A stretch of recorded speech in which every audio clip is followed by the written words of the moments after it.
கர்த்தருடைய பரிசுத்த நாமத்திற்கு மகிமை உண்டாதாக. இந்த நாளிலும் நாம் தெரிந்து கொண்ட தலைப்பு பணம். பணத்தை குறித்து தேவ அறிவுரை. ஆதாரமாக 1 தீமோத்தேயு 6 அதிகாரம் 10 பண ஆசை எல்லா தீமைக்கும் வேறாக இருக்கிறது. ஹல்லேலூயா. இந்த உலகம் முழுவதையும் நீ உனதாக்கி கொண்டாலும் உன் ஆத்துமாவை நஷ்டப்படுத்தினால் லாபம் உனக்கென்ன, லாபம் உனக்கென்ன. பணமோ எதற்கும் உதவிடுமே, அதன் ஆசையோ உன் உயிர் கொல்லுமே. பணமோ எதற்கும் உதவிடுமே, அதன் ஆசையோ உன் உயிர் கொல்லுமே. விசுவாசம் உன்னில் வழுவிடுமே, வேதனையில் நிதம் பெருகிடுமே. இந்த உலகம் முழுவதையும் நீ உனதாக்கி கொண்டாலும் உன் ஆத்துமாவை நஷ்டப்படுத்தினால் லாபம் உனக்கென்ன, லாபம் உனக்கென்ன.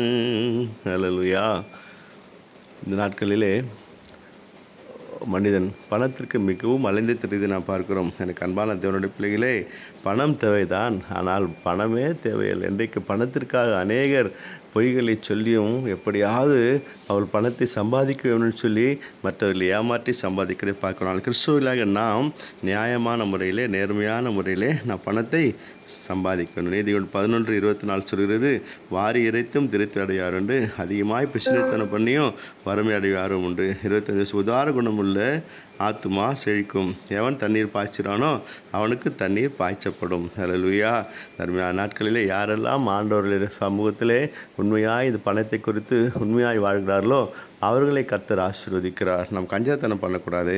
மற்றவர்களுக்கு, ஏழைகளுக்கு இறங்க வேண்டும். ஏழைகளுக்கு இறங்குறவன் கர்த்தருக்கு கடன் கொடுக்கிறான்னு சொல்லி நாம் பார்க்கிறோம். நீதிமொழிகள் 17:12 சொல்கிறது, புத்தியினன் தன் சிநேகிதருக்கு முன்பாக கையடித்து கொடுத்து பிணைக்கப்படுகிறான். 22:26 சொல்கிறது, கையடித்து உடன்பட்டு கடனுக்காக பிணைக்கப்படுவதில் ஒருவனாகாதே என்று சொல்லுது. நாம் மற்றவர்களுக்காக சாட்சிக்கு சொல்லும்போது கூட நாம் என்ன சொல்லணும், பணத்திற்காக நாம் ஞானமாய் நடந்து கொள்ள வேண்டும். பரிதானம் வாங்கக்கூடாது. ஆண்டவருடைய பிள்ளைகள் ஒரு நாளும் என்ன செய்யக்கூடாது, நம்ம பரிதானம் வாங்கவே கூடாது. நீதிமொழிகள் 17:23 சொல்கிறது, துன்மார்க்கன் நீதியின் வழியில் புரட்ட மடியில் உள்ள பரிதானத்தை வாங்குகிறான். ஹல்லேலூயா. அவன் என்ன செய்யணும், நீதியை புரட்டுவதற்காக பரிதானம் வாங்குறான். பொய் சொல்வதற்காக, அந்த வேலையை முடிப்பதற்காக அவன் பரிதானம் வாங்குகிறான். அதான் சம்பளம் கொடுக்கப்படுகிறது. இன்றைக்கி அரசாங்கத்திலோ மற்ற பணிகளிலோ சம்பளம் கொடுக்கப்படுது. குறு வழியில் நினச்சிக்கூடாது, நம்ம பணத்தை கண்டிப்பாக வாங்கவே கூடாது. ஏழைக்கு இறங்க வேண்டுமா. நீதிமொழி 19:18 சொல்கிறது, ஏழைக்கு இறங்கவன் கர்த்தருக்கு கடன் கொடுக்கிறான், அவன் கொடுத்ததை அவர் திரும்ப கொடுப்பார். ஹல்லேலூயா.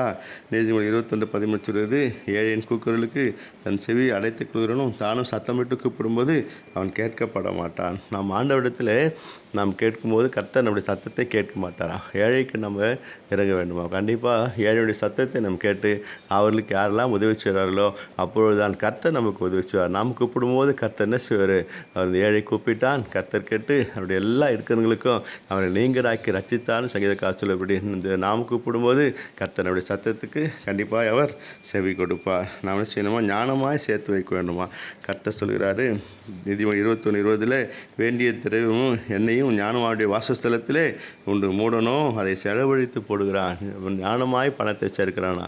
அவன் என்ன செய்யணும், தன்னுடைய பணத்தை எப்படி சேர்க்க வேண்டும், எங்கே சேர்க்க வேண்டும் சொல்லி குறுக்கு வழியில் பணத்தை சேர்க்காதபடி அவன் தன்னுடைய ஞானமாய் சேர்க்கிறான். வட்டிக்கு பணத்தை கொடுக்க மாட்டான். கர்த்தருடைய பிள்ளைகள் வட்டி என்ன செய்ய மாட்டான், பணத்தை ஒரு நாளும் கொடுக்க மாட்டான். நாமும் கடன் வாங்கக்கூடாது. கர்த்தர் சொல்கிறார், நீதிமொழி 22:7 ஐஸ்வர்யவான் தரித்திரனை ஆளுகிறான், கடன் வாங்கினவன் கடன் கொடுத்தவனுக்கு அடிமை. ஹல்லேலூயா. எனக்கு அன்பான தேவனுடைய பிள்ளைகளை, இதற்கு ஒரு சிறிய கதை ஒன்று ஞாபகத்திற்கு வருகிறது. ஒரு முறை ஒரு அருமையான நம்முடைய கிறிஸ்துவ விசுவாசி, அவருக்கு ஒரு பழக்கமாக லாட்டரி சீட்டு வாங்குவது அவருக்கு பழக்கமாக.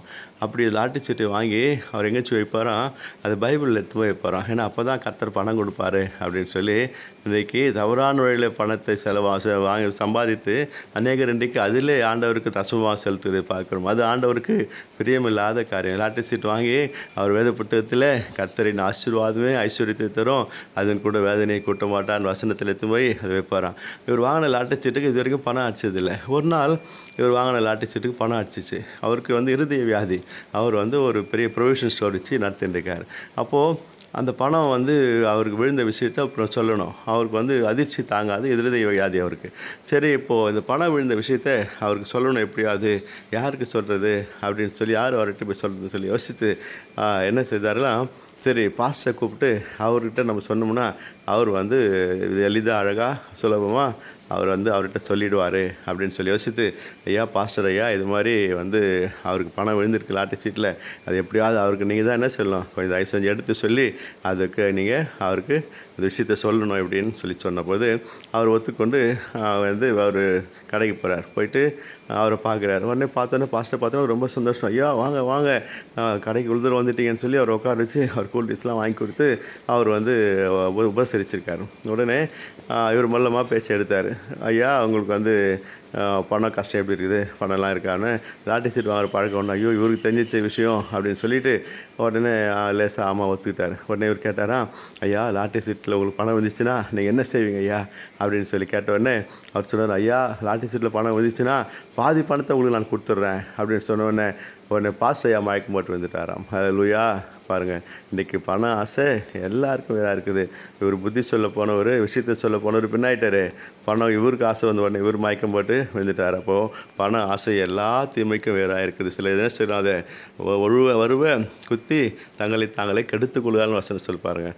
ஹல்லேலூயா. அந்த அருமையான கால வேளையில் கர்த்தருடைய பிள்ளைகளை, பணத்திற்கு நீங்கள் அடிமையாகாதிருங்கள். பணம் ஒரு நாள் உங்களை அடிமைப்படுத்தக்கூடாது. பணம் தேவைதான், ஆனால் வாழ்க்கைக்கு பணமே தேவையில்லை. கடவுளுக்கு கொடுக்க வேண்டியதை கடவுளுக்கு கொடுத்து, நாம் சேமிக்க வேண்டியது நாம் சேமித்து, நாம் மகிழ்ச்சியாக இருக்க வேண்டும். கஞ்சத்தனம் பண்ணக்கூடாது. ஏழைகளுக்கு இறங்க வேண்டும். பணம் மற்றவர்களுக்கு பயன்பட வேண்டும். பணம் இந்த உலகத்தில் சேர்த்து வைக்கிற பணம் ஒரு நாளில் திருடன் திருடிடுவான், பூச்சி அரித்து போகும். ஆனால் பரலோகத்திலே சேர்க்கிற பணம் அது நாம் கண்டிப்பாக அங்கே செல்லும்போது அது நமக்கு ஆசீர்வாதமாக இருக்கும். ஆண்டவர் கொடுத்த பணத்தின் மூலமாய் உலக நண்பர்களை சேர்த்து அது மூலமாய் பரலோகத்தில் நாம் எல்லாவற்றிலும் பொக்கிஷங்களை சேர்த்து வைக்க கர்த்தர் தாம் ஒவ்வொருவருக்கும் கிருபையும் ஆசீர்வாதம் தருவாராக. ஆமென். ஹல்லேலூயா. கர்த்தர் உங்களை ஆசீர்வதிப்பாராக. ஆமென். ஆமென்.